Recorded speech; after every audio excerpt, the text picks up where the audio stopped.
नमस्कार, स्वागत है आपका। मैं हूं अभिषेक शुक्ल। गांव शहर चुनावी सफर में आज हमारे साथ बहुत अहम मेहमान हैं। छत्तीसगढ़ आए हुए हैं और पूरे संचार विभाग की देश भर के कांग्रेस की जिम्मेदारी इनके कंधों पर है। कई जगह भी चुनावी माहौल है तो विजिट भी कर रहे हैं लगातार वो। ऐसे माहौल के बीच जब वो छत्तीसगढ़ पहुंचे तो हमने उनके साथ इस सफर की शुरुआत की है और बहुत व्यस्ततम समय में से हमने ये समय चुराया यहाँ पर है, तो बातचीत का सिलसिला हम शुरू भी करते हैं। किस तरीके की माहौल के बीच वो यहाँ पहुंचे हैं, क्योंकि कई राज्यों में वो पहुंच चुके हैं आसपास, कई राज्यों से होकर आज छत्तीसगढ़ पहुंचे हैं। रायपुर में एक प्रेस कॉन्फ्रेंस भी उनकी है, तो समझने की कोशिश करते हैं कि चुनाव के ऐलान के बाद क्या माहौल उनको दिख रहा है। पवन खेड़ा जी हमारे साथ हैं, संचार प्रमुख कांग्रेस से। सर बहुत बहुत स्वागत करता हूँ। धन्यवाद अभिषेक जी। पवन खेड़ा जी, कई राज्य आप लगातार घूम रहे होंगे।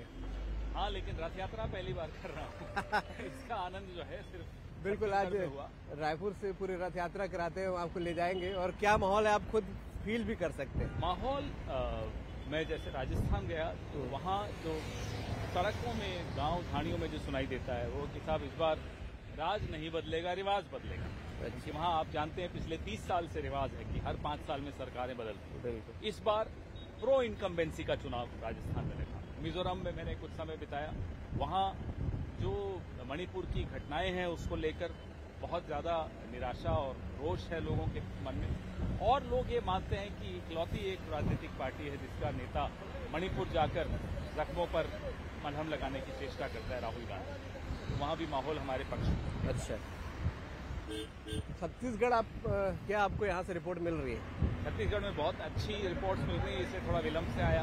अच्छा, प्रो इनकम्बेंसी चुनाव इधर भी है। इस तरह की योजनाएं और जो छवि हमारी सरकार की, हमारे मुख्यमंत्री की यहाँ बनी है, उससे लगता है कि इस बार सीटें बढ़कर ही आएंगी। मैं तो नारा देना चाहता था कि अब की बार 75 पार। अब देखते हैं। ये तो आपके कई नेता बोल भी रहे हैं अब की बार 75 पार यहाँ पर होगा।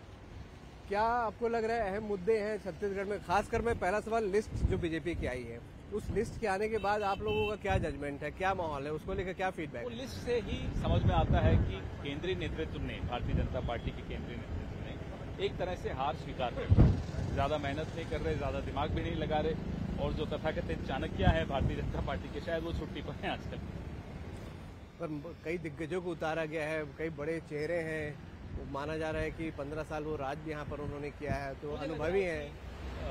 जिन दिग्गजों को उतारने की आप बात कह रहे हैं, भारतीय जनता पार्टी उन दिग्गजों को शायद ठिकाने लगाने की योजना बना के उनको इस तरह से मैदान में उतार रही। जब मालूम है कि चुनाव हार रहे हैं तो आप अपने उन तमाम लोगों को निपटा दो जिनको आप मार्गदर्शक मंडल में भी शायद जगह नहीं दे पा रहे हैं। 43 नए चेहरे बीजेपी ने कहा कि हमने दिए हैं और इसीलिए मिला जुला ये टिकट यहाँ बांटे। अनुभव भी है, नए चेहरे भी हैं। भारतीय जनता पार्टी, मुझे लगता है छत्तीसगढ़ में इस बार एक रिकॉर्ड टूटेगा जिस तरह की हार भाजपा को यहाँ से मिलेगी। 15 साल में जो काम वो लोग नहीं कर पाए, हमारी सरकार ने 5 सालों में उससे ज्यादा कर दिया। कई सारे मुद्दे बीजेपी उठा रही है यहाँ पर। पीएम आवास का जिक्र है, आज जब आप यहाँ पहुंचे तो पीएम आवास को लेकर बड़ी चर्चा हो रही है। वीडियो आपकी तरफ से भी आ रहे हैं, बीजेपी की तरफ से भी आ रहे हैं। चुनाव है, चुनाव में इस तरह के ये लोग कोशिश करते रहेंगे विवाद पैदा करने की। जो छत्तीसगढ़ के लोग हैं उन्हें मालूम है वो किन मुद्दों पर वोट दे रहे हैं। उन्हें मालूम है कि वो एक ऐसी सरकार को फिर से लाना चाहते हैं जिस सरकार ने उन्हें राहत देने का काम किया, ऐसे दौर में राहत देने का काम किया जब कोविड भी था, लोगों की आजीविका पर भी नुकसान हो रहा था, चोट लग रही थी, किसान परेशान था, नौजवान परेशान था। तो ऐसे में जिस सरकार ने एक संवेदनशीलता दिखाई, मुझे लगता है उस सरकार को बहुत अच्छी तरह से लोग आशीर्वाद देंगे।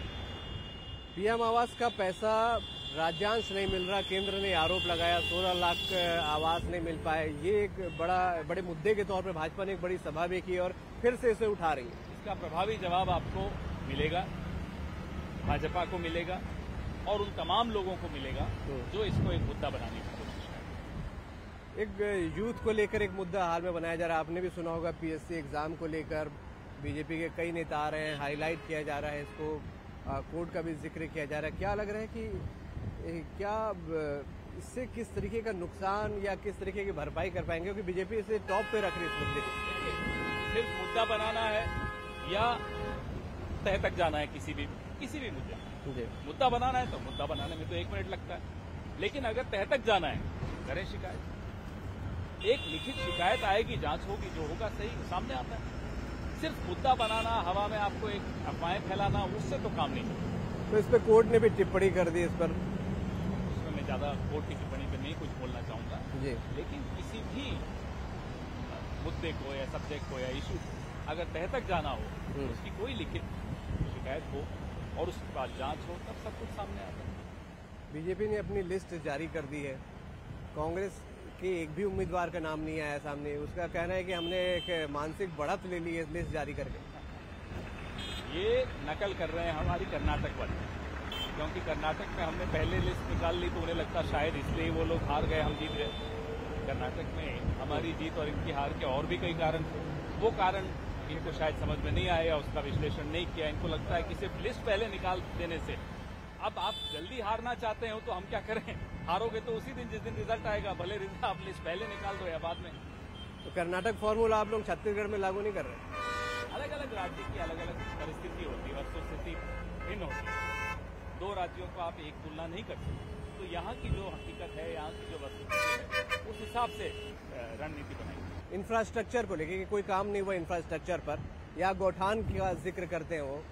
आप पिछले 5 साल जी। पूरे विश्व में 2.5 साल कैसे गुजरे वो हम सबके सामने। उसके बावजूद छत्तीसगढ़ सरकार ने अगर 34 वादे 36 में से पूरे कर दिए हों तो छोटी बात नहीं है, बहुत बड़ी अचीवमेंट है, बहुत बड़ी उपलब्धि है। कोई और भाजपा की सरकार या गैर कांग्रेस सरकार आप मुझे दिखा दीजिए जिसने पिछले 5 साल में अपने मैनिफेस्टो को इस तरह से सम्मान दिया, कोई नहीं दिखेगा। आप लोगों का अलायंस हुआ है दिल्ली में कई सारे दलों के साथ, लेकिन वही दल छत्तीसगढ़ में आकर आपके सामने लड़ रहे हैं। बाकायदा उन्होंने प्रेस कॉन्फ्रेंस किया आपने कि कोई कंफ्यूजन नहीं, हम तो अपने उम्मीदवार उतारेंगे, ऐसी बातें गलत है कि हम यहाँ सपोर्ट कर रहे हैं। आपको कहीं वो अगर संघर्ष करना चाहते हैं करें। जो इंडिया अलायंस है वो लोकसभा 2024 को लेकर है। अब जाहिर सी बात है दिल्ली में हमारी जो पार्टी है या पंजाब में जो हमारी पार्टी है वो भी संघर्ष कर रही है, जूझ रही है। अपना अस्तित्व वो लोग नए जगह पे लाना चाहते हैं। जिस पार्टी की आप बात कर रहे हो लाने की कोशिश करने दीजिए, उससे क्या होगा। पर क्या ये इस तरीके से गठबंधन में मन मुटाव की स्थिति नहीं बनेगी? कोई कि मन मुटाव नहीं। प्रदेश 2024 ये है लक्ष्य है, सब उसमें एक है। ये विधानसभा चुनाव है, इनका प्रारूप अलग होता है। इसमें मुझे नहीं लगता कहीं भी कोई मन मुटाव की कोई बात आ रही है। आपको क्या लग रहा है कि छत्तीसगढ़ में अब चुनाव होने जा रहे हैं, कौन से बड़े मुद्दे होंगे आप लोगों को लग रहा है कि यहाँ पे उस मुद्दों पे आप जीत जाएंगे? अपना रिपोर्ट कार्ड लेकर सामने आ रहे हैं।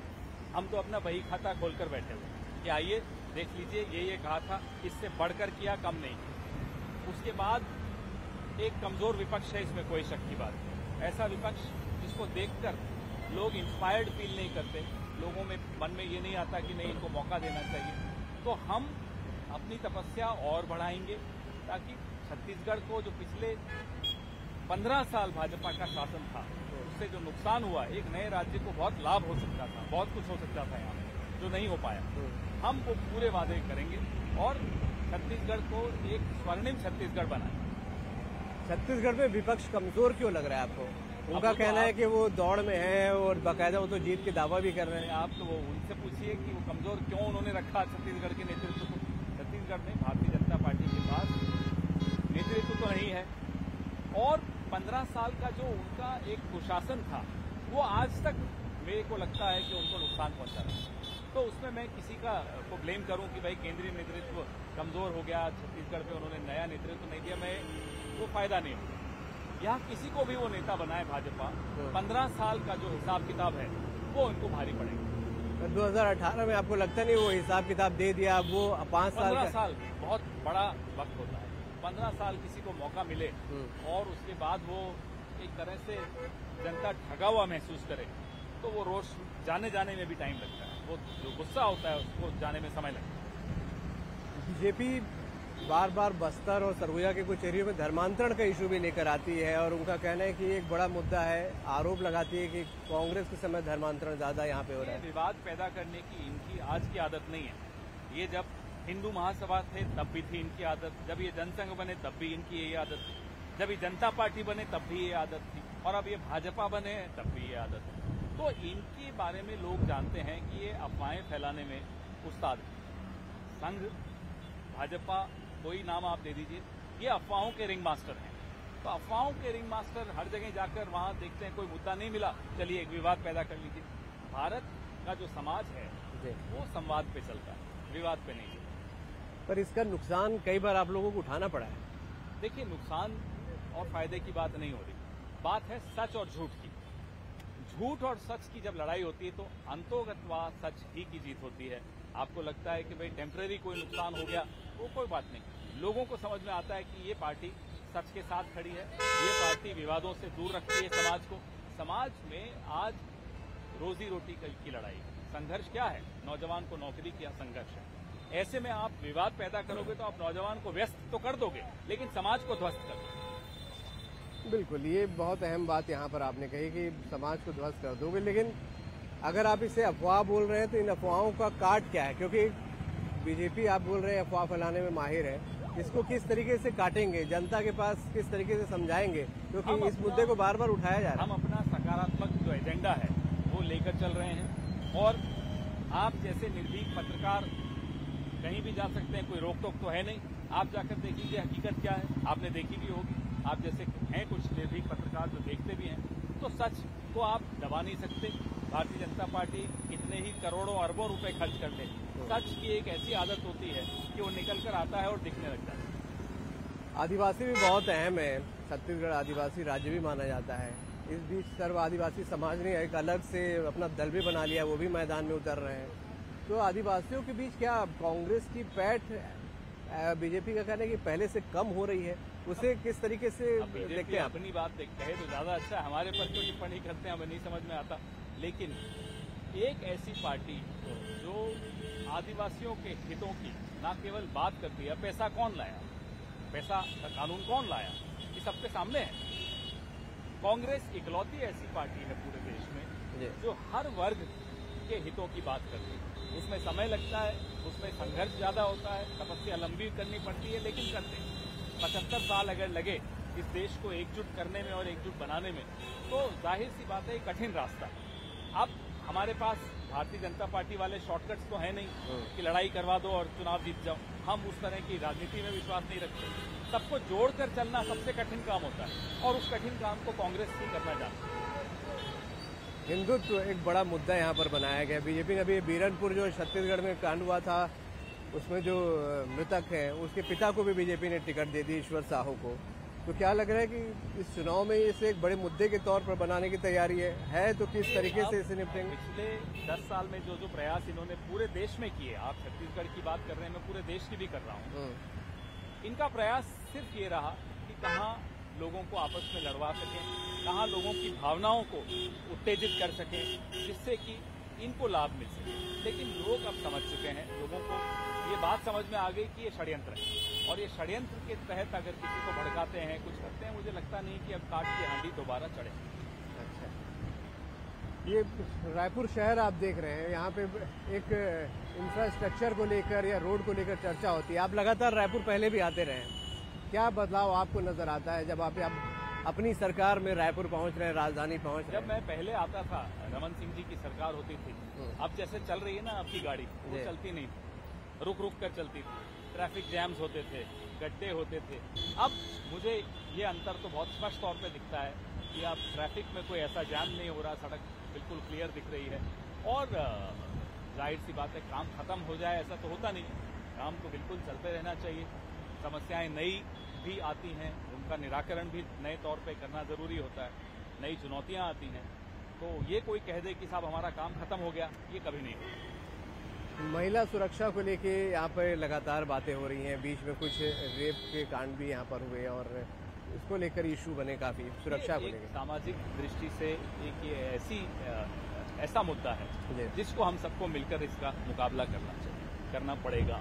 आप एनसीआरबी का डेटा देखते हैं तो मध्य प्रदेश, उत्तर प्रदेश, आसाम, कई राज्यों के बारे में आप देखते हैं कि क्या स्थिति है महिलाओं की। ऐसा मुकाबला आपस में नहीं होता कि मेरी कमीज आपकी कमीज से सफेद कैसे है, ये ऐसी बात नहीं है। सरकार किसी की भी हो, जो समाज में ये बहुत बड़ी कुरीति है, महिलाओं के प्रति निरादर की जो कुरीति है, मुझे लगता है इसको हम सबको मिलकर दूर करना पड़ेगा। लेकिन एक इसमें अंतर है, कोई ऐसा राजनीतिक दल आपको कभी नहीं दिखा होगा जो बलात्कारियों के पक्ष में खड़ा हुआ दिखे। पहली बार ऐसा हुआ। भारतीय जनता पार्टी कठुआ में आपने देखा, उन्नाव में आपने देखा, हाथरस में आपने देखा, कई ऐसे आपको मैं उदाहरण दूंगा जहां बलात्कारियों के पक्ष में खड़ी हुई दिखती है भारतीय जनता पार्टी। ये मुझे लगता है बहुत खेदजनक बात है कि एक राष्ट्रीय राजनीतिक दल बलात्कारियों के साथ खड़ा हो जाए। ये बातें बार बार आती हैं कि जब भी कहीं जैसे छत्तीसगढ़ में कहीं इस प्रकार की घटना होती है तो ये आरोप कांग्रेस पर लगते हैं कि आप लोग दूसरे प्रदेशों की बात करते हैं, लेकिन जब अपने प्रदेश की होती है तो उसका जिक्र नहीं करते या उसको लेके उतने सेंसिटिव नहीं हो जाते। कहीं कोई दुर्घटना हो या हादसा हो, बलात्कार का हादसा हो या कोई और ऐसी भीषण दुर्घटना हो, सरकार क्या मुस्तैदी से उस पर कार्रवाई करती है या नहीं? सरकार की परीक्षा वो होती है। अगर सरकार मुस्तैदी से काम नहीं कर रही, उल्टा बलात्कारियों के बचाव में खड़ी हुई दिखे, तो क्या हम उस पर उंगली नहीं उठाएंगे? ये तो हमारा फर्ज है कि हम उंगली उठाएंगे। अगर सरकार ने यहाँ मुस्तैदी नहीं दिखाई हो तब आप निंदा कर सकते हो, लेकिन सरकार अगर मुस्तैद है, गिरफ्तारियां वक्त पर होती हैं, कड़ी कार्रवाई अगर वक्त पर होती है, निर्भया के बाद कड़ा कानून कौन लाया? तो हम ही लाए थे ना, मनमोहन सिंह जी की सरकार ही लाई थी। निर्भया के वक्त जो त्वरित कार्रवाई सरकार ने उस वक्त की, मुझे तो पिछले 10 साल में कुछ नहीं दिखा ऐसा कि केंद्र सरकार संवेदनशील दिखी हो। आपने देखा कठुआ में भारतीय जनता पार्टी के मंत्री झंडा लेकर बलात्कारियों को बचाने के लिए सड़क पर निकल आए। तो ये दिल को पीड़ा होती है। कैसे आप सामाजिक क्षेत्र में, राजनीतिक क्षेत्र में काम कर रहे हैं और बलात्कारियों की तरफदारी कर रहे हैं, उनको बचाने निकल रहे हैं सड़क पर। भ्रष्टाचार भी यहाँ एक बड़ा मुद्दा बीजेपी बना रही है। ईडी की जो रेड पड़ रही है, भ्रष्टाचार को रोकने के लिए कहा जा रहा है, लेकिन आप लोगों का कहना है कि ये टारगेटेड है, पॉलिटिकल है। ईडी तो अलायंस पार्टनर है भारतीय जनता पार्टी की। अब अपने ही अलायंस पार्टनर को आप पहले भेज दो और फिर कहो देखो साहब भ्रष्टाचार हो रहा है। आप न भेजें, जब कुछ मिलता ही नहीं है आपको, आप हर जगह ईडी सीबीआई को घुसा देते। तो ये एक टूल किट है, बीजेपी का टूल किट है। समाज में कैसे नफरत पैदा करना, लोगों को आपस में लड़वाना, फिर भी अगर कामयाब नहीं होते तो कैसे ईडी और सीबीआई को छोड़ देना। तो इस टूल किट को भी अब लोग पहचान चुके हैं, समझ चुके हैं। अगर ईडी नहीं आती हमारे किसी सरकारों में, जहां हमारी सरकारें हैं राज्यों में, तो हम बड़े हैरान होते हैं साहब ईडी नहीं भेजी अभी तक, क्या बात हो गई? तो ईडी आना कोई खबर नहीं है, ईडी का न आना अब खबर हो जाती है। जातिगत जनगणना को लेकर भी आजकल बड़ी चर्चा है, उसको लेकर भी आरोप प्रत्यारोप काफी चल रहे हैं। यहाँ पे छत्तीसगढ़ का जिक्र करें तो यहाँ पर भी ये बातें उठी और ये भी कहा गया कि अभी तक आप क्या कर रहे थे, अब जातिगत जनगणना, चुनाव आ रहा है तो जातिगत जनगणना की बात हो रही है। जो आंकड़े हमारे आए थे स्पेशल ड्राइव, उसके तहत हमने कुछ आरक्षण भी दिया, असेंबली से पास करवा के वो भेजा। वो फाइल अभी तक राजनिवास में क्यों अटकी हुई है, हम तो ये बार बार पूछ रहे हैं। क्या कारण है कि आप हमारे जो शोषित वर्ग है उसके खिलाफ क्यों है भाजपा? न तो आप जाति जनगणना करना चाहते हैं और न किसी ने अगर अलग अलग तरीके से माध्यम से जनगणना करके रखी है तो उसके आंकड़ों को आप गंभीरता से नहीं लेते। आप क्यों नहीं आरक्षण का वो जो हमारा विधेयक है उसको पास करने देते? क्यों नहीं राज्यपाल उसकी मंजूरी दे रहे हैं? तो ये सवाल का जवाब तो अब इनको देना, हमें थोड़ा ही देना है। अगर छत्तीसगढ़ सरकार की बात करूं, बहुत सारे ब्रीफ आपने यहाँ पर दिए, कितने नंबर देते हैं छत्तीसगढ़ सरकार को आप? कितने में से? 10 में से कितने नंबर देते हैं? मैं तो 10 में से 10 दूंगा। 10 में से 10 देते हैं। अगर 9.5 भी दूंगा तो मुझे नहीं लगता कि मुझे नींद आएगी, क्योंकि यहाँ जितने लोगों से दिल्ली में रहता हूँ, दिल्ली में तो पूरे देश के लोग आते हैं और छत्तीसगढ़ के भी लोग आते हैं। तो छत्तीसगढ़ से जितने भी लोग आते हैं वो जितनी तारीफ करते हैं, और जरूरी नहीं कि राजनीतिक लोग आते हैं, व्यापार के लोग होते हैं, अलग अलग तरह के लोग होते हैं, समाज के हर वर्ग का इंसान आता है। तो छत्तीसगढ़ की सरकार के खिलाफ मैंने तो अभी एक शब्द कहा, तो मैं 10 में से 10। मुख्यमंत्री भूपेश बघेल को कितना नंबर देंगे? जाहिर सी बात है कि वो हमारे लोकप्रिय मुख्यमंत्री हैं, उन्होंने काम किया है और काम करा है, तभी इतनी अच्छी छवि बनी है इस प्रदेश की और कांग्रेस पार्टी की। पूरे नंबर उन्हें भी मिलेंगे। टिकट बंट रहे हैं और सामूहिक प्रयास एक बार फिर से आप लोग करने जा रहे हैं यहाँ पर, और सामूहिक प्रयास के बीच में किस तरीके से आपको लग रहा है कि क्योंकि टिकट बंटवारे के बाद कुछ कलह जैसी स्थिति भी आती है, उससे निपटने की भी क्या कुछ तैयारी है? क्योंकि अभिषेक जी, मैं इसको कलह इसलिए नहीं कहूंगा कि आप और मैं अगर कुछ बातों पर चर्चा करेंगे तो आपके विचार अलग होंगे, मेरे विचार अलग होंगे, तो कलह थोड़ी हुई। ये तो बड़ी स्वस्थ बात होती है कि आप भी सोचने समझने वाले व्यक्ति हैं, मैं भी सोचने समझने वाला व्यक्ति हूँ, ज्ञानी आप भी हैं, थोड़ा बहुत ज्ञानी मैं भी हूँ, तो अपनी अपनी बात रखते हैं, तो उसमें मैं नहीं मानता कि कोई मतभेद होगा। कोई मतभेद नहीं है, कोई कलह नहीं। एक सवाल लोकसभा को लेकर भी मैं कर लेता हूँ, क्योंकि इसके तुरंत बाद लोकसभा में जाएंगे। बीजेपी उसकी भी तैयारी साथ साथ कर रही है। आप लोगों की क्या तैयारियां हैं, क्या देख रहे हैं, कैसे देख रहे हैं? देखिए साहब, लोकसभा चुनाव हो या विधानसभा चुनाव हो, छत्तीसगढ़ हो या कोई और राज्य हो, कांग्रेस तो जो तैयारी कर रही है वो कर ही रही है। जनता तैयारी कर रही है कि कैसे इस बार केंद्र में भी भाजपा को हटाया जाए और यहाँ भाजपा को न आने दिया जाए। हर राज्य में मैं ये देख रहा हूँ, कमोबेश यही स्थिति है कि अगला चुनाव जनता लड़ रही, पार्टियां नहीं लड़ रही, जनता लड़ रही। पर कैसे इतना कॉन्फिडेंस लोकसभा को लेकर है, क्योंकि माना जा रहा है कि अच्छी खासी तैयारी है। अभी आप लोग कई सारे दल हैं जुड़ रहे हैं, और उन दलों के साथ आपसी अगर कहा जाए विचारधारा का जो जिक्र होता है, अलग अलग विचारधारा के लोग हैं, वो एक विचारधारा के लोग कैसे एक साथ होंगे, नेता कैसे तय होगा, ये कई सारी चीजें जनता सोचती है। दल इंडिया अलायंस के जो 28 दल हैं, और संख्या बढ़ ही रही है, घटेगी नहीं बढ़ेगी, 28 दलों में विचारधारा में तो कहीं कोई भिन्नता नहीं है। विचारों में हो सकती है, विचारधारा में नहीं कोई भिन्नता, तो कोई ज्यादा इसमें दिक्कत आएगी नहीं आपस में। हमें एनडीए के घटते जा रहे हैं और इंडिया के बढ़ते जा रहे हैं, वो आपके सामने है। अकाली दल पहले एनडीए में था, निकल गया। शिवसेना पहले एनडीए में थी, असली शिवसेना निकल गई। तो ऐसे आने वाले दिनों में आपको और कई ऐसे दल दिखेंगे जो एनडीए से निकलते जा रहे हैं, क्योंकि वहां विचारधारा की लड़ाई है। हमारे यहाँ विचारधारा की लड़ाई नहीं है आपस में। प्रधानमंत्री का फेस कौन होगा, इसको लेकर फिर जाकर थोड़ा सा डिफरेंसेज आते हैं। ना जो फेस, काम नहीं दिखता प्रधानमंत्री का। अब लोगों को ऐसा प्रधानमंत्री चाहिए जिसका काम दिखे। 10 साल डॉक्टर मनमोहन सिंह बोलते कम थे, करके ज्यादा दिखाया। 10 साल नरेंद्र मोदी जी हैं, बोलते ही रहते हैं, करके कुछ नहीं दिखा पाए। तो ये अंतर अब लोगों को समझ में आ गया कि जब भी कोई बार बार बोलता है साहब आपका चेहरा कौन होगा, आपका चेहरा कौन होगा, भैया आपने देख लिया ना 10 साल एक चेहरे को आजमा के, क्या मिला आपको? चेहरा है, कभी दाढ़ी बढ़ा देता है, कभी घटा देता है, मेकअप बड़ा अच्छा करता है, कपड़े दिन में 5 बार बदलता है, ऐसा चाहिए। ठीक है साहब, 10 साल आपने देख लिया। कांग्रेस का चेहरा कौन होगा?